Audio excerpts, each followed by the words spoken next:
Es para mí un verdadero gusto personal y profesional poder charlar con un gran maestro, maestro acá en la academia y maestro en la vida. Gracias, Alberto. Me da mucho gusto que estés aquí con nosotros, Alberto Barranco. Muchas gracias por estar aquí. Muchas gracias, Eduardo. A mí también me da mucho gusto estar Mucho gusto. contigo, una periodista profesional, serio. Muchas gracias, Alberto, con mucho cariño y con mucho respeto en lo personal y en lo profesional. Oye, ¿qué momentos te han tocado vivir en el Vaticano, ah? Pues mira, momentos muy difíciles, la pandemia, situaciones pues delicadas en la relación entre el Vaticano y algunos países de Europa, algunos países del Oriente Medio.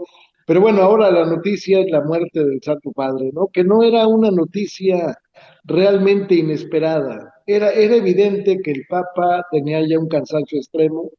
Era evidente que en su talante de un hombre de acción, de un hombre que estaba siempre dispuesto a estar entre la gente, era muy difícil que pudiera mantener un pontificado con las situaciones que estaba viviendo de incapacidades, desde la motriz, que la había superado en alguna forma, pero después vino la cuestión del habla, eso era ya más delicado para él, y finalmente las fuerzas le estaban fallando y decidió, para mí, creo que él decidió, pues, sus últimos momentos tenerlos al lado de la gente con la que había vivido. Oye, tengo la impresión, y claro que yo no tengo ninguna autoridad moral para decirlo, pero tengo la impresión de que ante su fallecimiento, el valor del Papa Francisco dentro de la transformación de la Iglesia comienza a percibirse con mucha mayor fuerza. Estoy de acuerdo, Eduardo. Estoy totalmente de acuerdo. Creo que mientras teníamos al Papa, no valoramos realmente lo que había hecho. Y realmente el legado es inmenso. Estamos hablando desde transformar 2000 años de iglesia, cuando en el momento en que pone a una mujer, a una religiosa como secretaria de Estado, en el momento en que nombra lo que equivaldría a alcaldesa del Vaticano a una religiosa, desde el momento en que él mete presión muy intensa para combatir algo que era un poco oscuro en la historia de la iglesia, que es la pederastia. Y desde el momento en que él también no solamente mete orden en las finanzas del Vaticano, sino llega a procesar y condenar a un cardenal que había cometido alguna serie de movimientos extraños en las finanzas que finalmente pues, son de todos. El Vaticano vive básicamente de Claro. donativos, el lóbulo de San Pedro se le llama, y esto, bueno, pues si no hay transparencia, difícilmente puede seguir brotando como siempre ha sido. Y ahora viene el momento de la elección. ¿Tú no habías vivido tan de cerca un proceso de un cónclave como el que estamos por vivir en pocos días más? Sí, efectivamente, Eduardo, sí, es un episodio inédito en mi vida, aunque yo he seguido de cerca la vida de la Sí. iglesia desde muy chico, no es algo que yo he estado tan cercano a lo que es un cónclave, pero en este caso estamos hablando de un cónclave especial. Primero porque tradicionalmente eran 120 los cardenales con derecho de voto menores de 80 años. En este caso, dado que ha habido una corriente de crecimiento de los cardenales, bueno, estamos hablando de 133.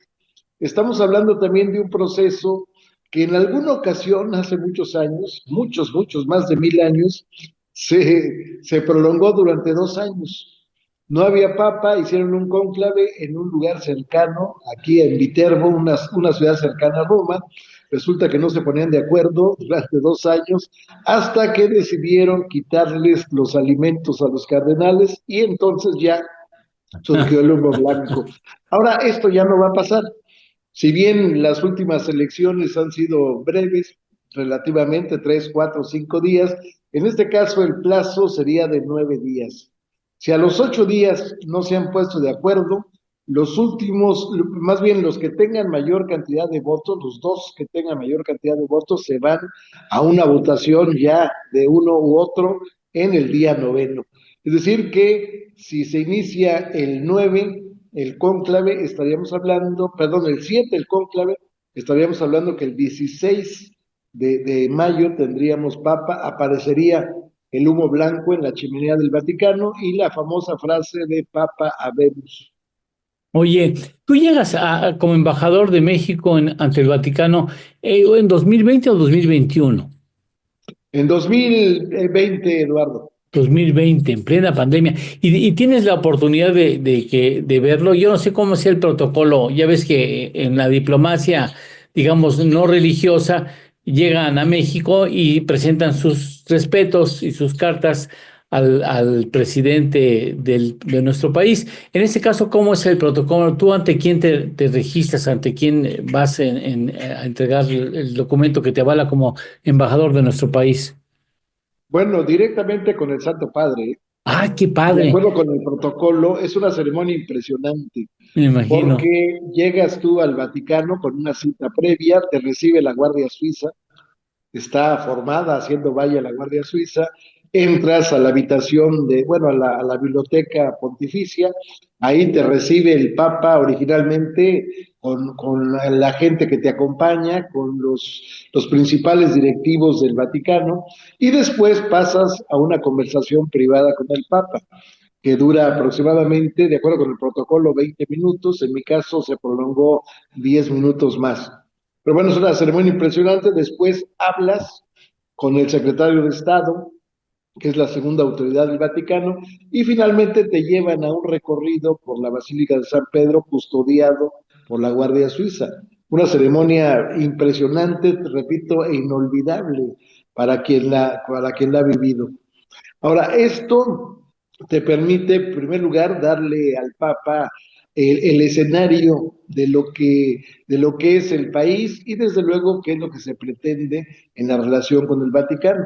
Y esto, digamos que se concretiza ya con el secretario de Estado, pero también el Papa aprovecha para tener una plática coloquial, siendo él un hombre muy dado a los dichos, muy dado a la broma, muy dado a tener la sonrisa a flor del labio. De pronto dice, bueno, mire, yo realmente me pasan unos papeles donde viene su vida y todo eso, yo ni los leo, dice, bueno, no tengo tiempo, pero usted hábleme de usted, hábleme cuénteme su vida. Entonces le cuenta uno en forma totalmente coloquial y él tiene una broma siempre. La broma en este caso fue que le dije que yo había sido acólito de una iglesia en la Ciudad de México, pero que al tener 16 años ya era demasiado viejo para seguir siendo, entonces me salí. Y me dijo, ¿y se jubiló? Y le dije, sí, sí, me jubilé. Y me dice, ¿y le pagan la jubilación? Le digo, no, pues es lo que vengo a arreglar con usted. Justamente para eso vine. Bueno, esas eran las bromas del Santo Padre. Siempre tenía algo a flor de piel, sobre todo cuando uno platicaba ya en directo con él, era muy ocurrente, siempre tenía algo que hacía una chispa y que hacía que la conversación se volviera inolvidable. ¿Tú no habías tenido contacto con él antes? No, nunca, no, Nunca. nunca, ni siquiera cuando fue a México no tuve oportunidad, cosa que sí tuve con San Juan Pablo II, pero con él no tuve oportunidad. Yo lo conocí físicamente ya directamente aquí y después tuvimos algunas 3, 4, 5 conversaciones a lo largo de los años. En Y estas te ubicaba conversaciones perfectamente, te ubicaba bien.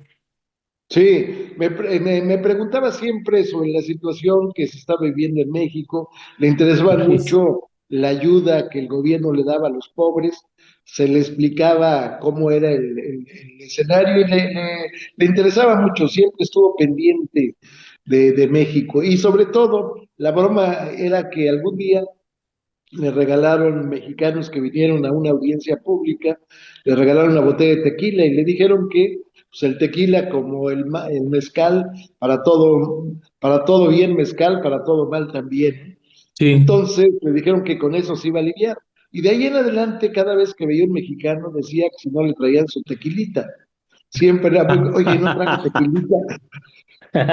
Pero bueno, él era una gente muy, muy ocurrente. En una ocasión yo le llevé a conocer la muñequita Lelé como uno de los símbolos Sí, de México. sí. Me senté en donde él pasa ya con una audiencia, digo, con una cita previamente convenida. Y entonces le entregué la muñequita y le expliqué en un minuto lo que era esto, que representaba y cuántos empleos se habían creado para exportar esta muñequita. Entonces él le gustó, la acarició y llegó el momento que le dio un beso a la muñequita. Eran las cosas que él tenía muy en su forma. Y cuando venían delegaciones mexicanas siempre buscaba la forma de retratarse con ellos y de en alguna forma acercarse, si traían un sombrero se lo ponía, en fin, había una cercanía con México, siempre en México estuvo presente en el pensamiento del Santo Padre. Qué padre, qué bueno que una persona de la talla de Alberto Barranco, una persona muy inteligente, una gente con moral, con formación, con ética, haya tenido el privilegio de tener contacto con el Papa Francisco. Yo, cuando estaba viendo a Alberto, no saben cuánto extraño cuando tuve clases con él como estudiante y después cuando nos reunimos en Samos La Fragua para hablar sobre algunos asuntos de interés periodístico, tanto de él como de mí. Agradezco mucho también la vida que me da la oportunidad de regresar con mis maestros y amigos, a las personas a las que yo aprecio, a las personas que yo quiero, para que me den esa posibilidad de entrevistarlos. En torno al dinero, con Eduardo Torreblanca Llanes.